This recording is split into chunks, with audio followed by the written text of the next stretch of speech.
For Progressive Voices, I'm Jon Sinton, and this is a turning point. Today, in the land of contradictions. I write today as a secular American Jew. I'm not an Israeli or a Zionist, and like so many secular Jews in America, I despise Israeli Prime Minister Benjamin Netanyahu, who should at the very least be in jail for corruption, and, at the most, should be facing an international criminal trial for genocide. I'm glad my grandmother, a kibbutznik, did not have to see what has become of her beloved Israel, which is no longer the sole beacon of democracy in the Middle East, or her beloved Golda Meir, the Israeli prime minister from 69 to 74, who, like her predecessors and most who followed her, was intent on building an inclusive, modern state out of little more than sand. It's an old story, but worth recapping briefly. Netanyahu has been indicted on corruption charges that cannot be prosecuted as long as he is prime minister. To maintain his power, and thus his freedom, he has aligned himself with the worst of the worst, the far-right fundamentalists in Israel.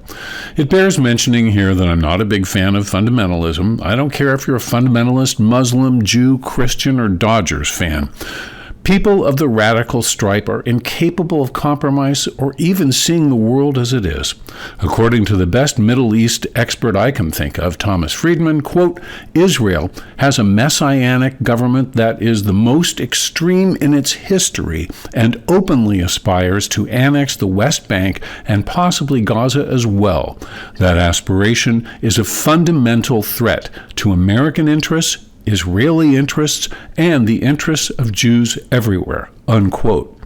The ultra-Orthodox in Israel do not shy away from the fact that they would like to push the Palestinians completely out of Gaza and the West Bank. They are the major impediment to the two-state solution which the United States and the rest of the modern world have sought for decades.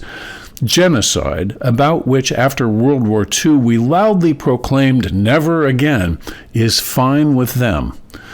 An important note, they are despised by most religious and secular Jews and Arabs throughout Israel. They do not work, they keep their women wrapped up tight and out of sight, they refuse to serve in the military, which is compulsory for every 18-year-old in Israel, and are in short a drag on Israelis' desire for peace, societal stability, and a robust economy. Nonetheless, they hold the key to Bibi's freedom, and he has therefore used the military to unnecessarily prolong the war in Gaza.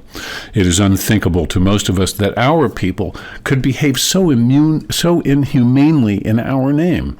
To see the oppressed become the oppressors is heartbreaking. Back to where I began. Iran is a toxic force in the Middle East. Through their well-armed proxies like Hamas in Gaza, Hezbollah in Lebanon, and the Houthis in Yemen, or the PMF in Iraq and Bashar al-Assad in Syria, they've had indirect control over all those countries for years.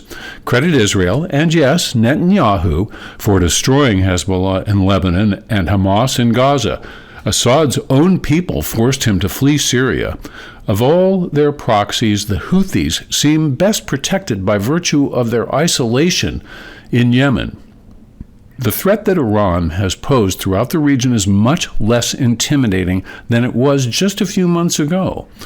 Contradictions abound. We're not talking about New Jersey here. This is still the Middle East, the place where good intentions go to die. Now seems to be the moment in Iranian history for the masses to foment regime change and finally have the freedom that they've so richly deserved since the time of Shahs and Islamic revolutionaries took over. President Trump took a bold risk in attempting to curtail Tehran's nuclear-tipped visions. I think it was a good gamble. Unlike the history of Israel's neighbors, who repeatedly have tried to destroy it and failed, and ultimately wound up ceding the West Bank, the Gaza Strip, the Sinai Peninsula, and the Golan Heights to Israel for their trouble. There's a common sense argument, although a bit cynical, that says Trump was trying to distract from his domestic problems, including his failed birthday/Soviet-style military parade, rising economic uncertainty, and the 5 million person No Kings March in protest of his defiance of the rule of law and his inhumane immigration policies that are sweeping up hard-working, undocumented, and some well-documented people. Additionally, he's dealing with a fracture in his MAGA coalition.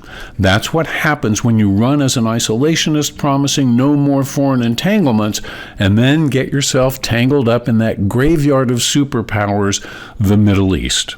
Bombing Iran has alienated the isolationists in the MAGA community like Tucker Carlson and Steve Bannon, but it has delighted the evangelical base headed by Project 2025 lead author and high-ranking administration official Russell Vought, a self-identified Christian nationalist, and his followers.